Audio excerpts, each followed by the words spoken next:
Hi, Ranakam. So welcome to Upgrading Pharma channel. So today in this video we discuss about respiratory stimulants. Okay. So in this video we discuss about what is respiratory stimulant and what are the drugs used in these cases. Okay. Let's enter into the video.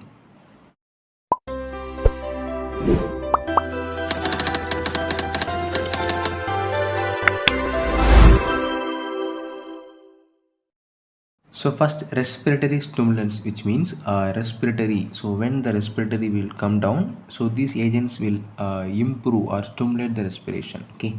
So these respiratory stimulants is also called as analeptics. Okay. So in simple terms, it is called as analeptics. So the drugs or chemical agents used to stimulate, the word denotes that is the stimulate respiratory system. Okay, or restore the normal respiration are collectively known as respiratory stimulants. Okay, that is stimulate the respiration or restore the normal respiration, that is called as respiratory stimulants. Okay, so analeptics it means nothing but respiratory stimulants.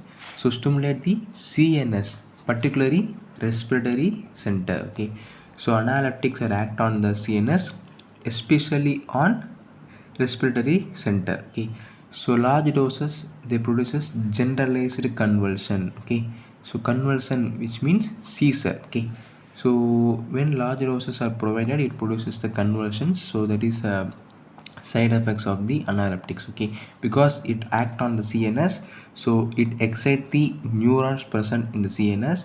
So when the large doses are provided, it produces the rapid impulses on the neuron, so causes the convulsion. Okay, so it is a class of drug which produces stimulation of CNS. So hence it is known as CNS stimulant. Okay, so it is majorly called a CNS stimulant, and in CNS stimulant it is especially target the respiratory center at low doses. Okay, so that is the matter. So it is also called as CNS stimulant as well as especially respiratory stimulant. Okay, so also stimulate the chemoreceptor and vasomotor center. Okay, that is which regulate the blood vessel diameter of the body. Okay, so it also stimulate that. Okay, drug act as a irritating agent, therefore it irritates the epithelial layer. Okay, epithelial layer of air passage such as bronchi, trachea and lungs, which leads to respiratory stimulation. Okay,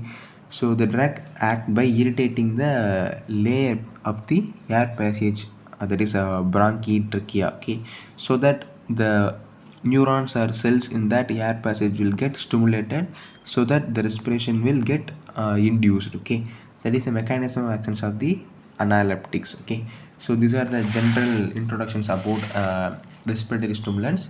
So next we can go for drugs. Okay, that is mainly doxabram. Okay, so this is one of the mainly used drug in case of respiratory stimulation. Okay, so doxabram, so it is act by promoting excitation of the central neuron. Okay, so it get excite the central neurons, so that the neurons will get stimulated easily. Okay, for every single simple impulses. Okay, so that the excited neuron will use it to stimulation. Okay, so that doxabram will stimulate the central neurons, that is excitation of the central neurons.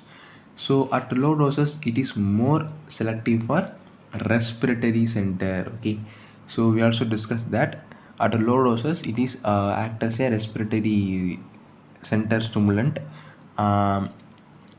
Then other analeptics. Okay, so compared to other analeptics, at low doses toxabram stimulate the are specific for respiratory center. Okay, so respiration stimulated through carotid and aortic body chemoreceptor as well. Falling BP rises. Okay, so respiration stimulated through carotid and aortic body chemoreceptors. Okay, so as well, so falling BP rises. Okay, so when the stimulation is cast through the carotid and aortic body chemoreceptors, the falling BP will rises. Okay, so next, continuous IV infusion of toxabram may abolish the episodes of apnea. Okay, So when we continuously infuse the toxaparum in IV, it used to treat the or abolish the episodes of apnea. Okay, so apnea is nothing but sudden stop and start of respiration during the sleep. Okay, so that is apnea. That is sudden stop and start. That is the continuous episodes of the apnea. So that is called apnea. So in premature infants, okay, so in premature infants, we can use this toxaparum to abolish the episodes of apnea. Okay, so not responding to theophylline. So when the apnea is not responding to theophylline, we will prefer or we will go for the usage of toxaparum.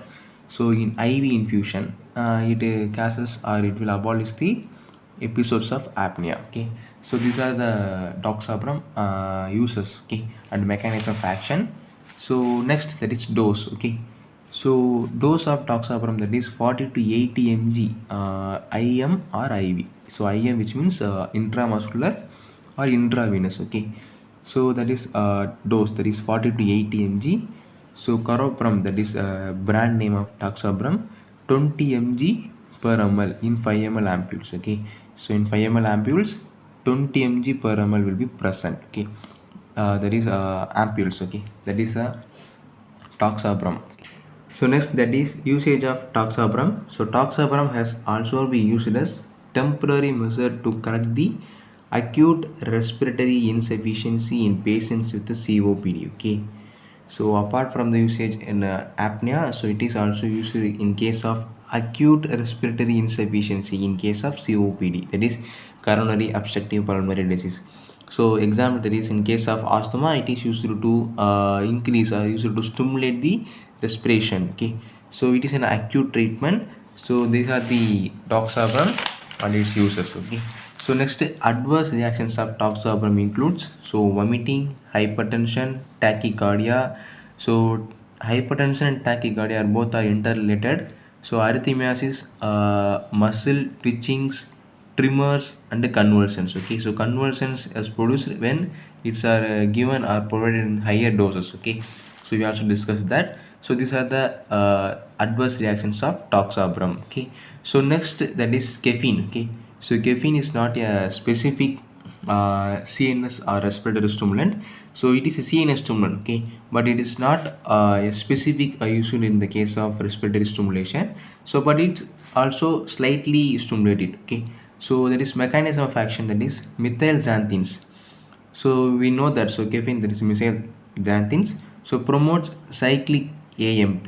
Okay, so that is cyclic AMP, that is cyclic adenosine monophosphate accumulation by inhibiting phosphodiesterase. Okay, that is PDE. Okay, so this is an enzyme that it will degrade the cyclic AMP. Okay, so this caffeine will block the PD, that is phosphodiesterase, and increases the concentration of cyclic AMP. So increases medullary respiratory center sensitivity to carbon dioxide. Okay, so these are the mechanisms and actions of caffeine. So may prevent apnea by act as a adenosine receptor antagonist. Okay, so adenosine receptor antagonist. Okay, so that is adenosine monophosphate, and increase the sensitivity to the carbon dioxide, and block the adenosine receptor. Okay, so these are the mechanism of actions, so that these are act as a CNS stimulant. Okay, so CNS stimulant actions of these drugs also contribute to improved respiratory function, as also like improvement in circulatory and renal function in cardiac asthma. Okay, so in CNS stimulant, it also stimulate also contribute to improve respiratory functions. Okay, so because CNS have the all the common centers, so that when CNS gets stimulated, it also stimulate the respiratory functions, and also stimulate the cardiac system, and also the renal function in case of cardiac asthma. Okay, so these are the usage of caffeine. Use on the B, respiratory failure. Okay, so when the respiration will get failure, so caffeine will stimulate the CNS. So when CNS gets stimulated, the respiration get active or get stimulation. Okay, So this is the mechanism and actions and some details of caffeine. Next, dose. Okay, so caffeine and sodium benzoate, that is 250 mg IM or IV route. Okay, IM or IV once. So 250 mg. Okay, so this is a dose of caffeine. Okay, so in this video discuss about the respiratory stimulants and what are the respiratory stimulants and some examples of respiratory stimulants. So this includes toxaparum and non-selective, that is caffeine. Okay, so caffeine is not an important in case of respiratory stimulation. Toxaparum is the main drug and it is selective for respiratory stimulant. Okay, so and I hope so this video useful to understand the concept. If you really like this video, like and share this to your friends also, and finally subscribe and click the bell icon near to the subscribe button. Then only you get the notification when we upload every new videos. Okay, thank you for watching.